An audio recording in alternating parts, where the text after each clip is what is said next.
Somebody cop. All right, January 30th. This month is almost over. We got one more day on traits of character, and then, are you ready? I'm going to give you a little sneak preview, like an unboxing on YouTube. That's a huge thing. Personal initiative is February. What kind of personal initiative are you taking? She's walking around cleaning and shaking the whole damn floor. This place is really built shitty. I can't wait to move to Chiang Mai next month. And not February, March. March is when I plan to move to Chiang Mai. So hopefully my condo won't shake like this floor shakes. 30th, the most beneficial use of time is silent meditation while searching for guidance from within. We all experience rare moments when a blinding revelation comes to us, when we suddenly see things differently than ever before. Usually, however, we learn the truth about ourselves gradually over long periods of time, from quiet introspection. We are all spiritual, but some of us have learned to tap more effectively into the great strength that resides in the spiritual portion of ourselves. The spirit is not boisterous and noisy. Getting in touch with your spiritual self demands tranquility and solitude. Make sure you dedicate a portion of every day to thought and study, to think and reflect upon your life. Choose a time and place that best allow you to relax your mind and devote your thoughts to reflection. Yeah, so we talked, I think last month in December, or maybe earlier this month in January, I don't remember, about meditation, right? And how that was good, and how I know a lot of successful people, entrepreneurs, do that. They meditate, some pray, some meditate, just basically quiet time. So he's touching on that again. And once again, if you haven't tried it, what do you got to lose? Well, I forgot how noisy it was with these windows open. We got back from Chiang Mai yesterday, and it was all stuffy and everything in here from the windows being closed for 3 days. So the first thing we did was open all the windows, and I forgot to close them. And she likes fresh air and light, I get it, but then she complains it's cold all the time, which is weird. But I like to keep these windows closed because it had been cold. It's warm today. It's actually probably in the 70s, I want to say, which is 10 degrees warmer than it had been recently this month. So I guess summer or spring is starting to come, I'm guessing, because it is definitely warm today compared to cold, 50, 60. But friggin' traffic on this road, so I gotta, once again, can't wait to get to the condo in Chiang Mai where I won't have to compete with traffic noise every day, So thanks for bearing with me. Obviously it'll be another 30 days here in this place, but I'll close the windows tomorrow morning. Not for the cold, but just the noise, because it bothers me to hear all that traffic go by. It's like a constant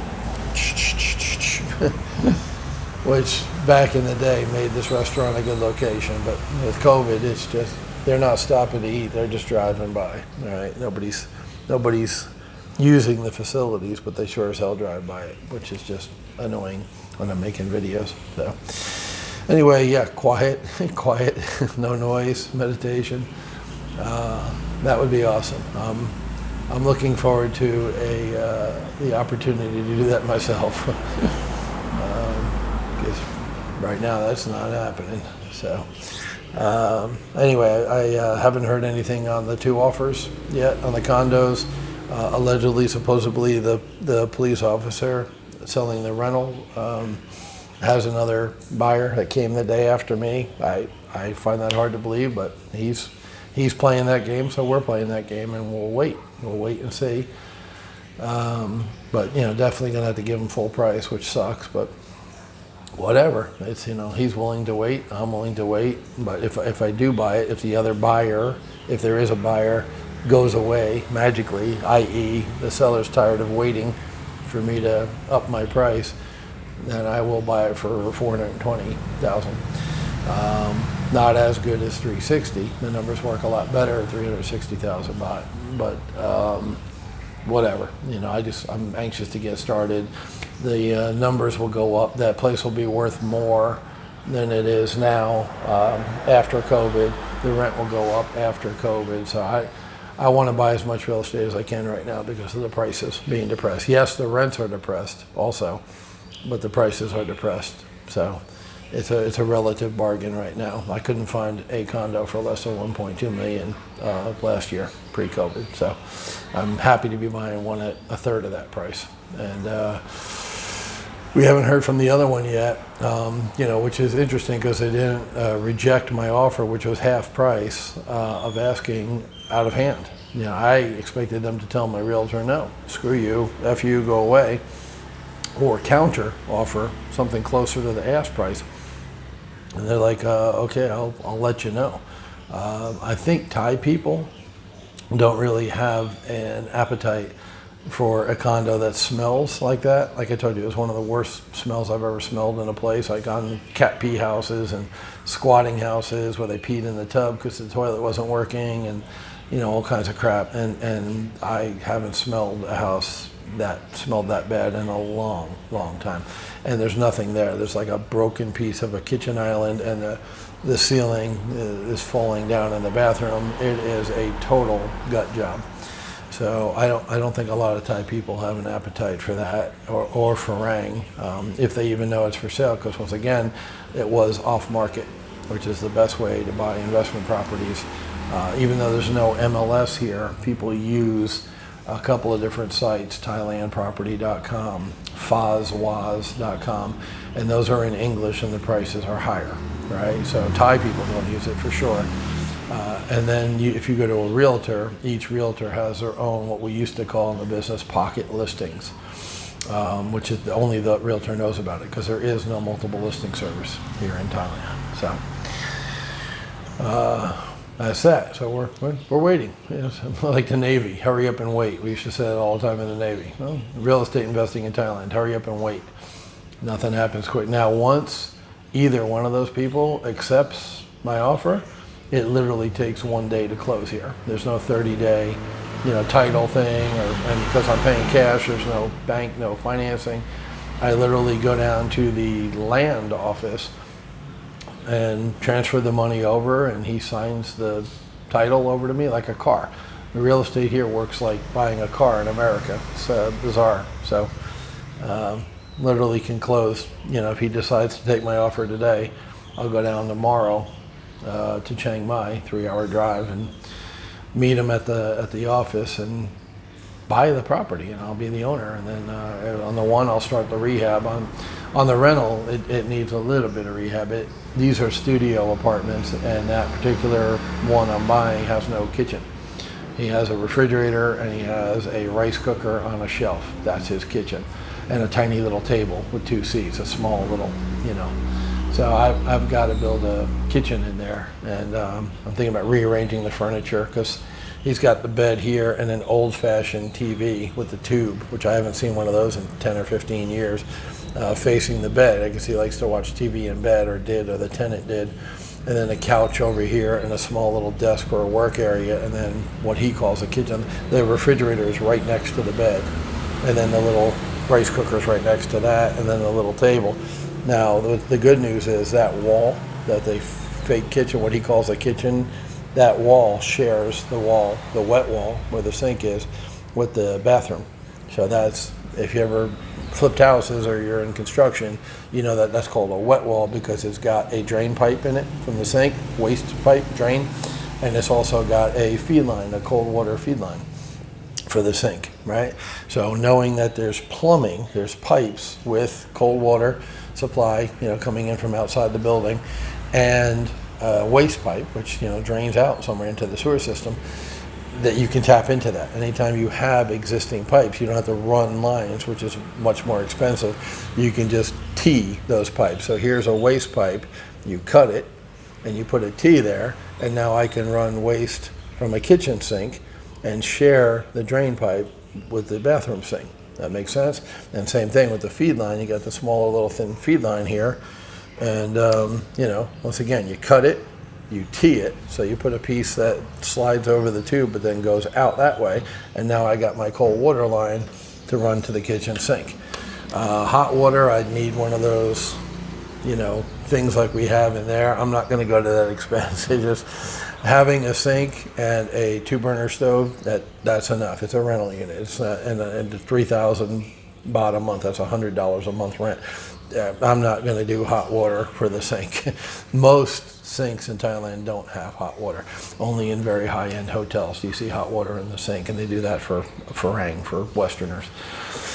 So, yeah, even if I get the rental unit, which is furnished and turnkey, I'm going to go ahead and spend 5,000 baht, something like 150 bucks, and put a sink in there and a 2-burner electric stove, which I saw in all the other furnished units in the kitchen. Give her a little countertop to cut stuff, dry dishes, wash dishes, cold water, stainless steel sink, the big tall faucet that goes over to wash, pots and pans and crap. And then a little 2-burner stove to cook something on other than rice. He has a rice cooker in there now. And the little shelf will let them get a microwave. I'm not going to supply the microwave, but they can go buy a small toaster oven or a microwave, whatever they want, whatever they're comfortable cooking meals in. So that, you can put a family in that apartment after I build the little mini kitchen thing, because families are in the other apartments in that place. So, yeah, either way, I got a little bit of rehab to do, but, the one is very small and simple. Like I said, maybe 150 bucks, because I put a whole bathroom in downstairs, including materials, for 5,000 baht. So I can't imagine it costing more than 5,000 baht to put the kitchen in that one apartment. And the other one, we're looking at, I have a budget, a number of what it costs to rehab, to gut a condo and put everything in new, and that's 100,000 baht. So now we're talking 3,000 US. Still cheap compared to the US. But what I used to do in America, and I'll do here, is I have a number, okay, according to the numbers that everybody uses, it's going to be 45 grand to do this house. And I play a little game where I try to beat that. Because of course, every dollar I save, or here, every baht I save off of that number is profit. So, okay, it costs 100,000 baht. That's what other people have paid to gut a condo.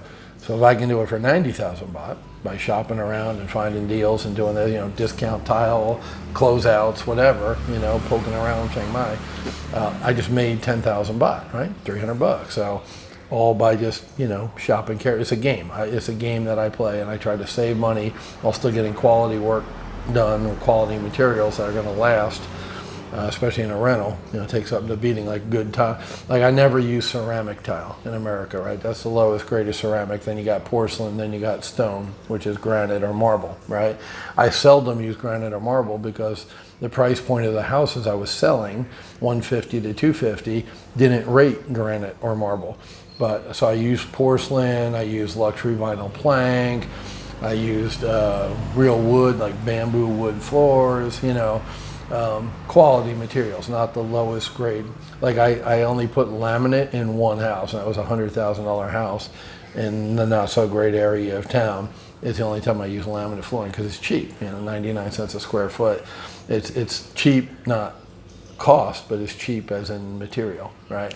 So you got to use material appropriate to the project. And even though I'm only going to get $100 a month right now rent, I want good quality materials, like good porcelain tile that's going to last for 20 years, right? So I'll spend a little bit more in the rehab budget, but once again, I'll find the cheapest place I can that sells porcelain tile, right? And there was a place called Floor and Decor in Jacksonville.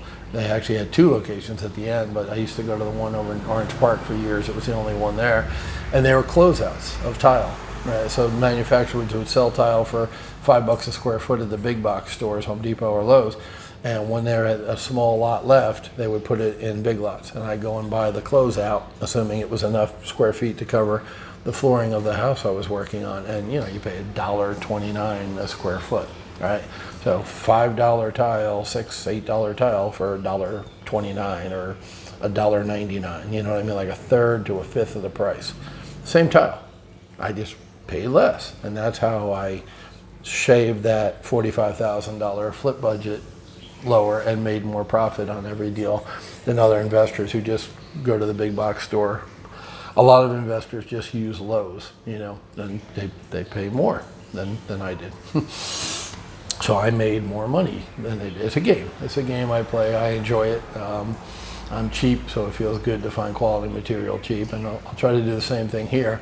And in my favor here is labor.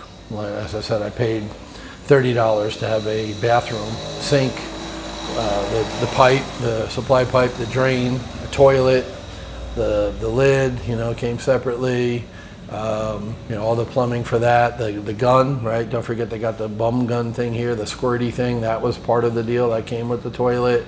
A mirror on the wall, a shelf on the wall, a towel holder on the wall, towel rack. All that I got from the hardware store for 4,000 baht, and it cost me 1,000 baht, $30, to have that all installed in a couple of hours. So labor is super cheap here. So I think I'm going to enjoy flipping here. I really do. So that's it for today. Be good, kiddies.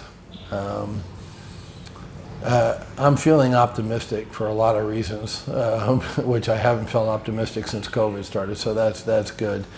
Like I said, I feel like I got a plan. I feel like I got a direction. I feel like I got a path, and that means a lot.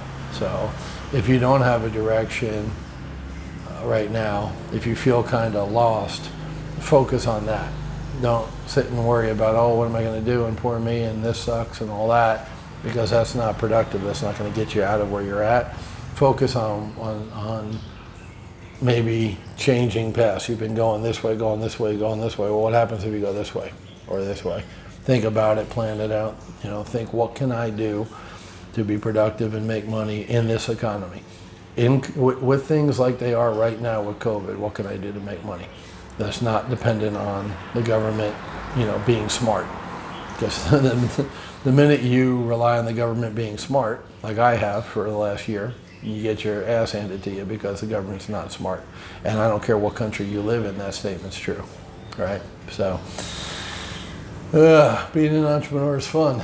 It's ever-changing. There's always challenges. And like I said, for the first time in a year, I'm happy, joy. So I encourage you guys to do the same thing I did, and just if where you're going isn't working, just stop, think about it for a second, course correct, and then rip your mic off your chest hairs. That didn't hurt at all.